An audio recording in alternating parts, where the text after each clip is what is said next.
So, kamusta po mga ka-streetwise? Ako po si Takero Miyamoto at welcome po sa aking munting channel. So, mga kababayan, no, meron pong, alam nyo, no, si Sarah kapag ini-interview, sobrang nabibisit talaga ako. Well, ako bawal ako may stress, no. Hindi maganda sa katawan natin yung stress. Pero hindi talaga natin minsan mapigilan na pag si Sarah po nasa mainstream media nagsasalita, nakakakulo po ng dugo.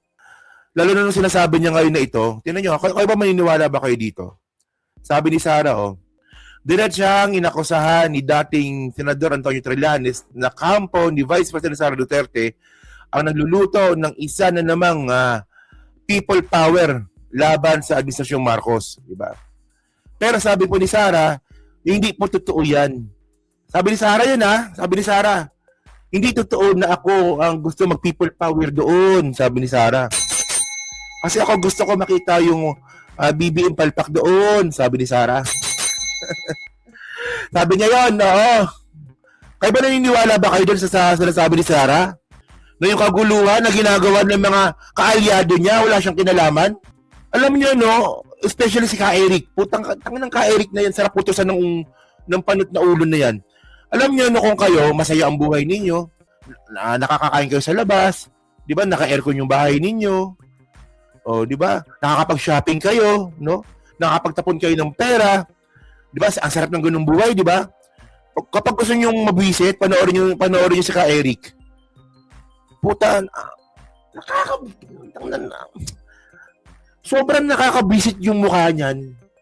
Tapos yung sinasabi niyan, sobrang naku puta. Akala mo naman totoong NPA, peking NPA naman.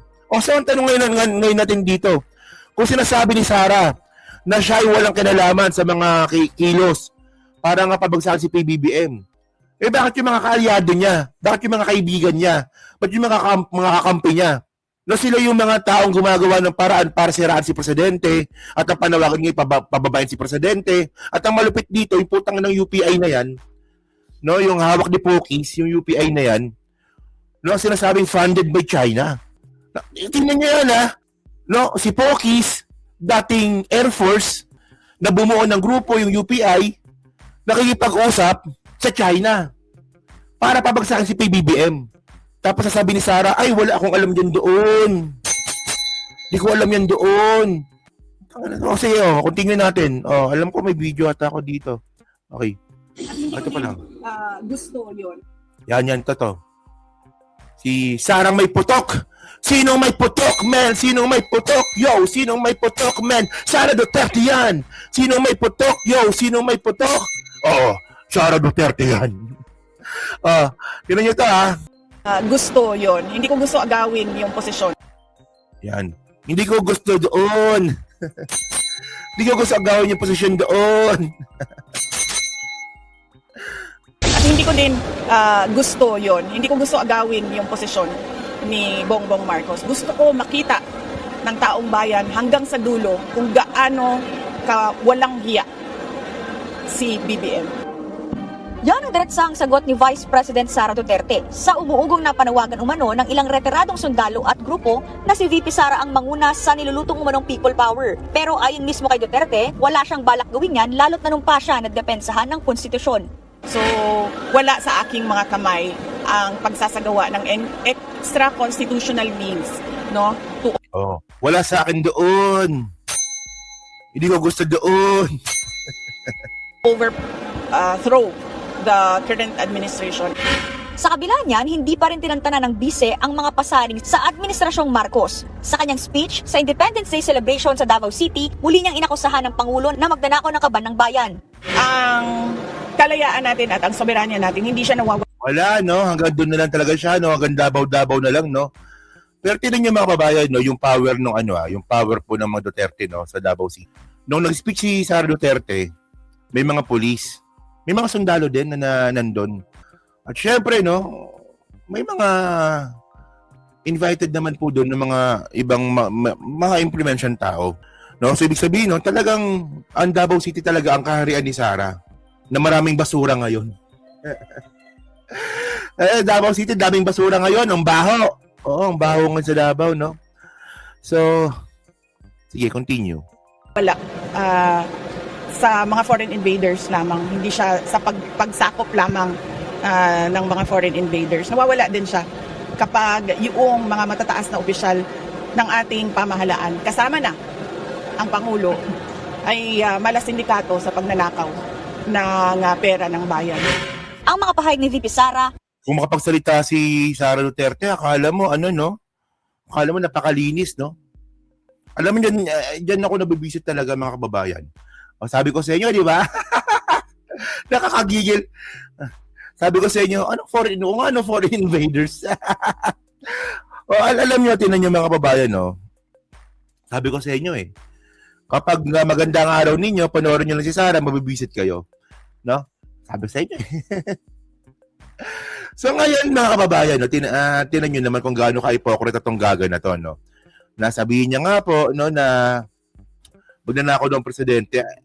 Alam nyo, ang paniniwala ko talaga dyan, hindi naman talaga imposible na sangkot si PBBM sa nakawan. Nasabi ko naman yan Yun nga lang, tayo po'y maniniwala kung may ebidensya. Kung may ebidensya na si PBBM po nagnakaw nga po sa flood control, maniniwala po tayo. Tingnan nyo ang mga kababayan ikumpara ninyo. Si PBBM flood control. Si Sara Duterte, confidential funds, di ba? Tsaka pondo ng DepEd. Okay, dalawang tao.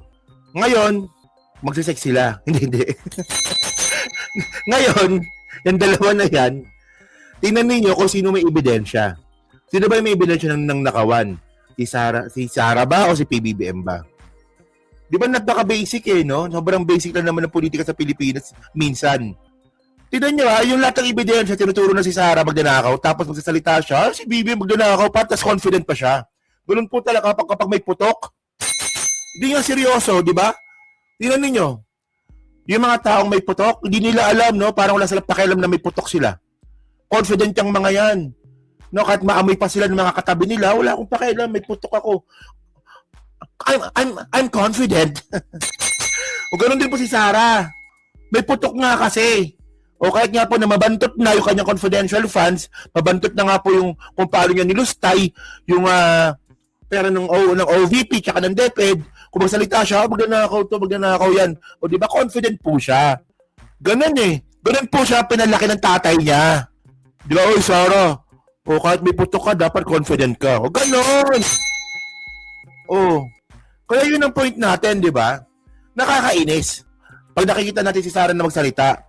Pero kung kukumpara po natin, si PBBM tsaka si Sara, sino bang may ebidensya ng nakawan? O, sige, continue. O, may na si Trillanes. Okay, saan na ba tayo? Ay, nga pala, mahaba. Yun na pala yun. Hindi ko din gusto. Continue pala natin yung video. Sorry. Continue video pala tayo. Gusto yon. Hindi ko gusto agawin yung posisyon ni Bongbong Marcos. Gusto ko makita ng taong bayan. Antonio Trillanes, nakampo Sige. ng BC ang nagsusulong ng destabilisasyon sa Administrasyong Marcos. Ang aming impormasyon ay naghahanap sila ng political trigger, create a political impasse, then magmo-mobilize sila ng mga tao, tapos they're going to hope na may magwi-withdraw ng support sa AFP para install si Sara, patalsikin si President Marcos. Ganon yung template. Similar to what they did nung EDSA DOS. Sinusubukan pa ng News 5 na hingi ng komento ang palasyo kaugnay niyan. Unang umugong na may destabilisasyon laban sa Administrasyong Marcos matapos ang pahayag ni Senator Ping Lacson na may diskontento ng miyembro ng AFP. Sinundan pa yan ang impormasyong nakalat ng NBI na may mga manggugulo umano sa labas ng Malacanang ngayong araw ng kasarinlan. Una nang sinabi ng Malacanang na binabantay ng sinasabing banta. Nanindigan din ito na nanatiling buo at nagkakaisa ang hanay ng AFP. Ang sabi po mismo ng pamunuan ng AFP ay wala Teka lang sabi ko sa inyo di ba? Sabi ko sa inyo, kahapon, may banta po talaga na lulusubin yung Malacanang. Sabi po ng NBI yon. Yun nga lang, no, nung dumating nga po yung mga taga Mindanao, nakita nila na maraming pulis. No, ay puta, di namin kaya yan. Di namin kaya yan. Oh, atras. So yun ang tanong. Putangan na. Ito yung tanong ngayon. Sino ngayon ang nag-uutos sa mga yan para pumunta sa Maynila, para nga po mag-rally, no? At para nga po ang ending lusubin ng Malacanang. Ay na pinakamalaking tanong dito Itong mga taga Mindanao na to, no, na bakit pupunta sa Maynila yan? Sino mag-uutos diyan? Well, ayan talaga yung sinasabi ng ng NBI eh. Meron talagang distab na mangyayari dapat kahapon, hindi nga lang natuloy. Nakita nila, puta, mga full arm yung mga pulis eh. Yung mga sundalo, mga naka-armalite eh. Tapos sila, dala lang nila, kutsilyo, no, kitchen knife. Lulusubin naman ng Malacanang gamit ang ang kitchen knife.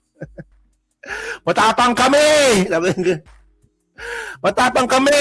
Ano bar? Ano bar? Ay, kadang ina kayo. Puro kayo katangahan, no? Sige.